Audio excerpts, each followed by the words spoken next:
Welcome into 5 Wide Fantasy. Today's video must start and sit wide receivers for Week 12 of the fantasy football season. We're fresh off of a fantastic Thanksgiving slate. Some great games, competitive games. Honestly, the best Thanksgiving day of games I can remember in a long time. But the Patriots should have won last night. NFL rigged, ref job. Travis Kelce can hit the ground after he catches a touchdown, but Hunter Henry can't. Bullshit, garbage. NFL sucks. We don't cash the BetFred Boost. Unfair. But anyways, let's get to all these games. We're covering each and every game on Sunday, as well as the Monday Nighter. If you guys enjoyed the video, be sure to drop a like, subscribe to the channel if you enjoyed. And, of course, check out our friends over at BetFred. If you sign up, deposit $50, bet $50, they're going to give you $250 in free bets. Go take advantage of it. That link is down below in the description. Let's get to the first matchup here. Broncos, Panthers. An absolute stinker. The Broncos are 1-point favorites, I believe, over at BetFred. This is a very difficult matchup for their passing game. Now with Sam Darnold at quarterback, we saw what the experience was with Baker Mayfield last week, and he absolutely plummeted the value for DJ Moore. I would not look to be playing either one of these guys. The Broncos' pass defense is far too good to be willing to take the risk on that. So pretty simple for me there. On the other side with the Broncos, offensively, it looks like Jerry Jeudy's going to miss yet another week. So that makes Courtland Sutton a pretty solid start. But I do believe KJ Hamler was banged up, missing practice, if I remember that right. So I think it really just makes it for Sutton to be the play. This total is incredibly low. Not a lot of points expected in this game. Next one up is Falcons Commanders. A game here where I've constantly talked about this Commanders defense being one that you do not want to run the ball on. But if you take a look at some of these numbers, they're actually from their DVOA is like middle of the pack in terms of against the pass, and their coverage grade is really improving vastly. They've gotten so much better defensively as the season's gone on, but they're still 24th in fantasy points allowed to wide receivers. So to many would still look like an advantageous matchup, and I do think from the perspective of the Falcons, they're going to have a tough time running the ball. That's why I liked Marcus Mariota as an ad this week to stream and go against this Commanders defense, because they're not going to be able to run the ball in a traditional format. I think Cordero Patterson, Tyler Algier, whoever it is going to have a tough time. So that makes Drake London still a solid play here, because there's not a number one corner here on the Commanders that I'm scared of, and then we have Kyle Pitts' injury that makes Drake London a solid play here. If you can't play Drake London in this matchup, you're probably never going to play him as it is. On the other side with the Commanders, a game here where they're favorites. Do expect them to run the ball at a good volume, but as long as Taylor Heineke's at QB, I do want to play Terry McLaurin week in and week out. Great value for him. The other options in terms of Jahan Dotson and Curtis Samuel, I'm less likely to look to, especially when I've got a full slate here and nobody on bye week. I'm probably not considering those guys to play. They're definitely in that wide receiver 4 category. Texans, Dolphins, a game here where we've got some changes at the quarterback position for the Texans and a massive spread because of it. The Dolphins being at home here, they're like 14-point favorites. Let's start with the Dolphins side of things. Get it out of the way quickly. Tyreek Hill and Jalen Waddle are always players that you want to play, regardless of matchup.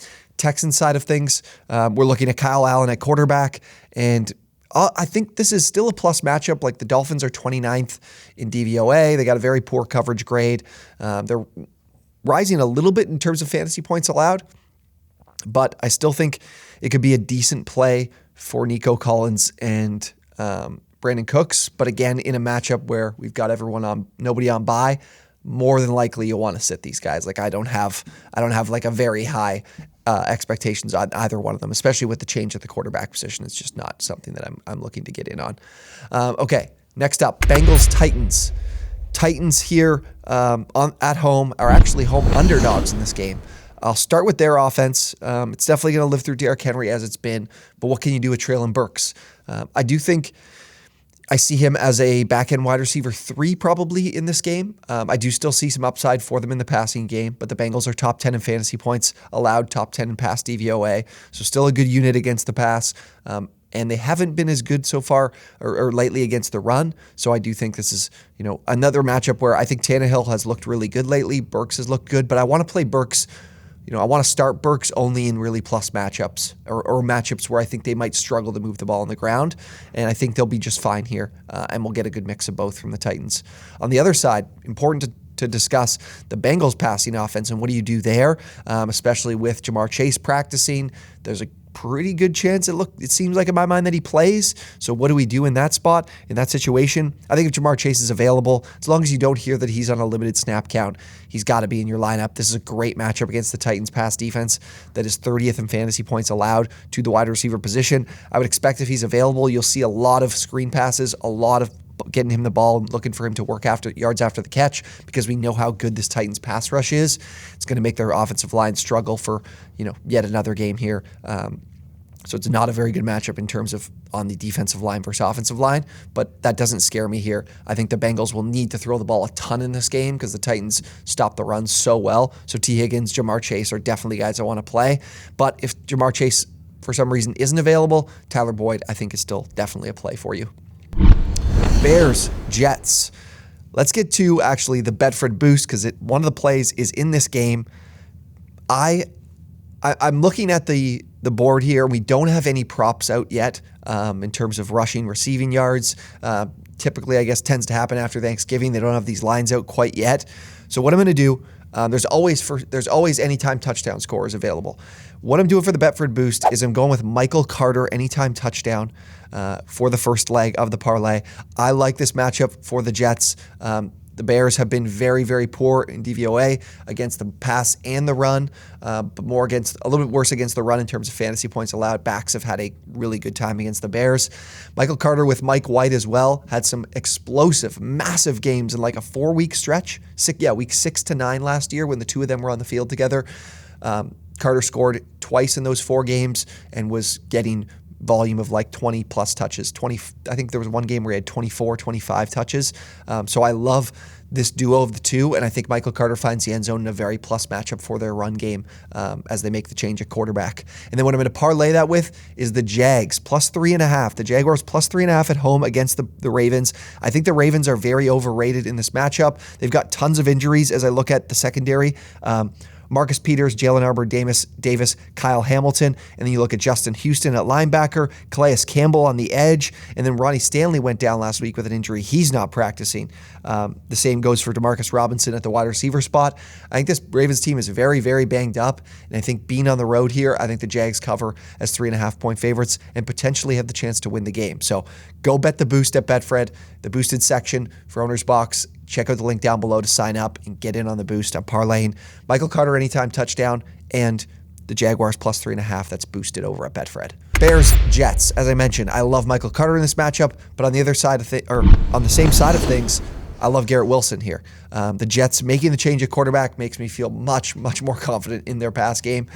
Zach Wilson has struggled to a degree that has been detrimental to Garrett Wilson and his talent, but Garrett Wilson has still managed to be pretty successful game in and game out. So I think with the change of quarterback in a very plus matchup, I know the Bears fantasy points wise, they're not allowing a lot. What are they, 9th in fantasy points allowed? But they're 30th in pass DVOA. They got a pass rush grade that's really poor. Their coverage grade's really poor. So I love being able to grab Garrett Wilson and play him here this week. I definitely see him as a wide receiver 2 at the very least. On the other side with the Bears, Marcus Simeon potentially a quarterback here. We don't really know what the status is of Justin Fields quite at the moment. Definitely not looking to play a single one of the Bears pass catchers unless it's, you could risk Cole Kmet, but if Justin Fields isn't playing, there's no way I'm playing Cole Kmet. So definitely sit all of your Bears pass catchers and receivers. Next game, Bucks, Browns. This is a situation with the Browns where they're still battling injury on the offensive line, but lucky enough for them, the Bucks can't get after the passer whatsoever. This spread is only Bucks minus 3.5. Books are definitely telling us something here, and that this Browns team has a chance to win this game. Obviously, they're running into a Bucks defense that is very, very good against the pass. They got a very, very talented secondary here. So I do think that a player like Amari Cooper, I probably wouldn't be looking to play. I think there's better options. Like I mentioned, Garrett Wilson is someone I'd rather play. Christian Kirk is someone I'd rather play. Keenan Allen be someone I'd rather play.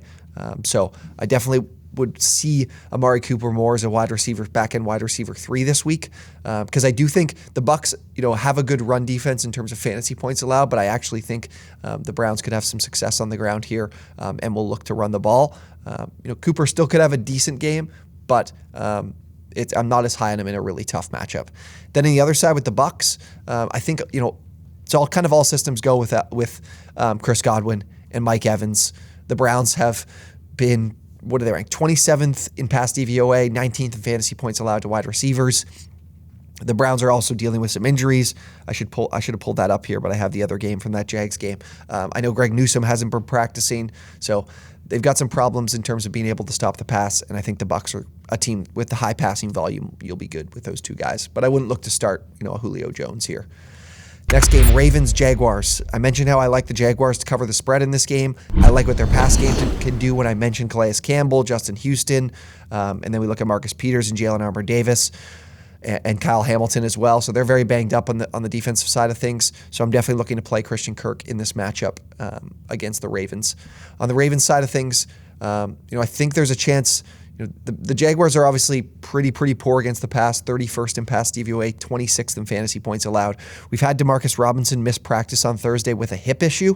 I do think, even with the big game from Demarcus Robinson, we're still seeing Devin Duvernay lead the team in routes run. So if you have Devin Duvernay, I do see him as a decent flex option this week, wide receiver 3, with some upside just being in the plus matchup against the Jags, who have a really poor coverage grade. But again, with Ronnie Stanley out, potential of them generating some decent pressure because I do like their pass rush from the Jags. But, it's Mark Andrews, really, and then you could potentially play Devin Duvernay because obviously Mark Andrews is that number one option. Raiders, Seahawks.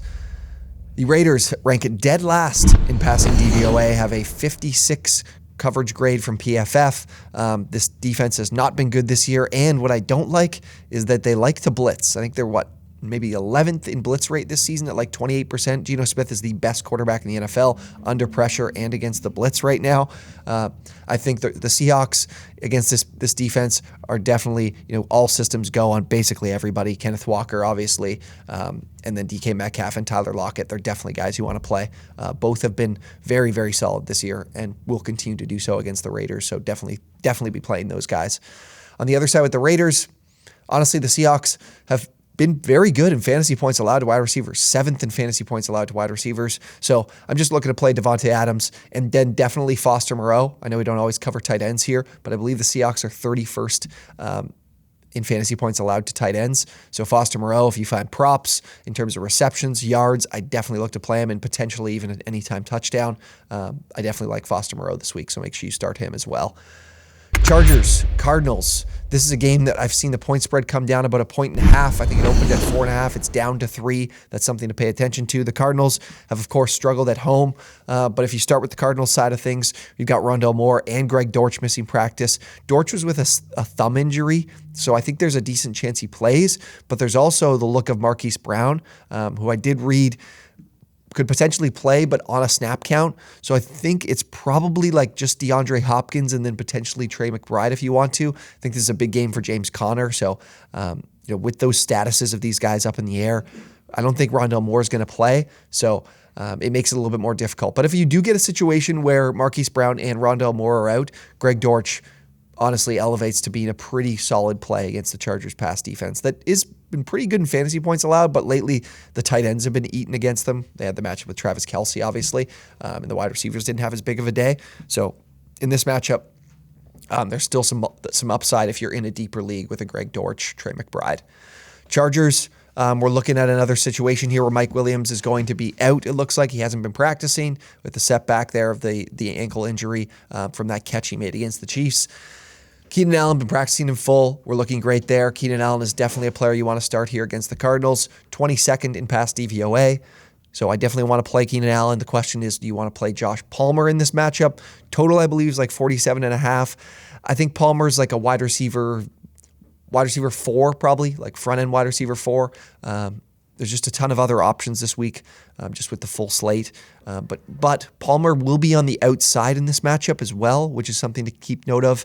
That could elevate his upside because, of course, Keenan Allen stepping in will be that slot option for Justin Herbert. But a game here where I think both teams will be able to run the ball a fair bit, so that could have an impact on Palmer's opportunities in this game. Saints 49ers.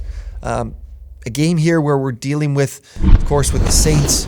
We continue to see Chris Olave as definitely a player with volume and a guy that you want to play week in and week out. The 49ers they rank 21st in fantasy points allowed to wide receivers, but they are top 10 in DVOA, have a really good coverage grade as well.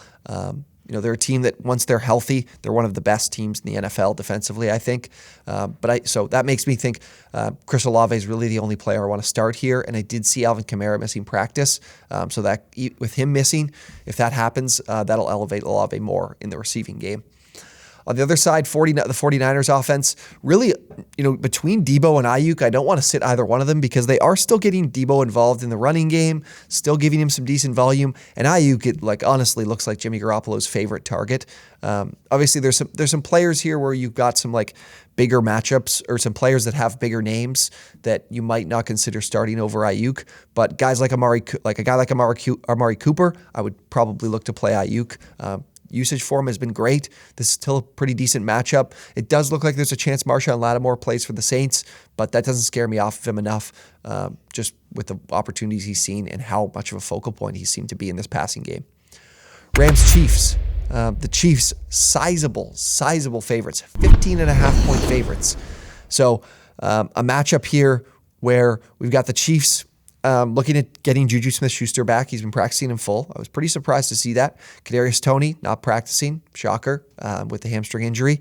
So I do think Juju, once he's back, is someone you do want to play. I think the Rams have been very good against the run all season. I don't think that changes here. So I do think the Chiefs, in building this lead as their 15.5-point favorites, it's going to come through the pass game. So I still like playing Juju. I can't trust Marquez Valdes-Scantling. You're potentially stashing Sky Moore. So I think it really goes as far as just Juju and Kelsey that I want to play. Just because I just don't trust Marquez Valdes-Scantling in terms of receiving volume, of getting volume, because Justin Watson's getting opportunities. We're seeing them run a lot more tight end sets. Those tight ends aren't guys I trust, but they're going to run into maybe a reception or two in this game. And then on the other side here with the Rams, we're looking at potentially either Bryce Perkins or John Wolford at QB. Wolford looked like he practiced in full on Thursday, so it's more than likely him. I know the Chiefs, they're 29th in fantasy points allowed to wide receivers, so it does look like it's potentially a plus matchup. But man, with those two at quarterback, probably not something I want to do. I would expect this Rams team to be putting the ball on the ground quite a bit here. So I'm not looking to start an Allen Robinson, a Ben Skronik, a Van Jefferson in this game. Moving to Sunday night, Packers-Eagles. A game here for the Packers where they're more than likely to lean on the run game. They've got Romeo Doubs still not practicing. I saw that Alan Lazard was limited in practice. Honestly, right now, it's really Christian Watson, and that's it. Lazard's upside really came from the fact that he was a focal point in the red zone for Aaron Rodgers, and he was able to score. And now that's kind of moving over to Christian Watson. And Watson's more of a player that can be explosive and hit some bigger plays. That makes him the most compelling play in this game. But again, this is a full slate of games, no bye weeks. I'm probably more than likely looking to sit Christian Watson because the Eagles are 8th in fantasy points allowed, 3rd in passing DVOA, and Watson hasn't seen great volume. So I would be sitting my Packers wide receivers in this game. I expect them to lean on the ground game against an Eagles team that's much, much worse against the run than they are against the pass. On the other side with the Eagles, A.J. Brown has been sick. He didn't practice on Thursday. I would expect them to be available. The Packers have just been slowly getting worse and worse against the pass this season. Just seems like this team is just not on the same page defensively lately. I'm really A.J. Brown, if he's available and he's healthy, I would look to play him. But I still have a lot of respect for the Packers' pass defense. So for Devontae Smith, with Dallas Goedert out, it does elevate him in terms of his opportunity. But the Packers have been pretty poor against the run, so I would expect the Eagles to look to run the ball a fair bit in this game too. Last game, Steelers-Colts, Monday night. The Colts, to me, with Matt Ryan at quarterback, in a very plus matchup because the Steelers are dead last in fantasy points allowed to wide receivers. I think Michael Pittman is an excellent play this week. The other two, again, we're in a week here with a full slate.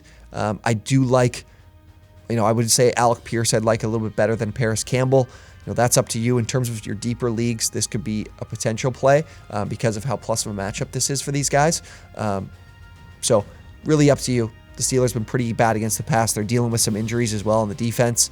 So could be a potential play for you guys. All about your comfortability and all about your decisions you're making at those positions or at this position and some other options that you have. So if you guys have any questions of any players, you should sit or start, definitely let me know in the comments. Happy to answer them as often as I can. And as well, we're live every Sunday at 11 a.m. on our Twitch, the OwnersBox Sports Twitch account, answering fantasy start sit questions, previewing the entire slate, talking about these games, how we're betting them, any DFS options on OwnersBox as well. So check us out there, 11 a.m. I'll put that link. It's down below in the description as well. Thank you guys for watching, and we'll see you next time.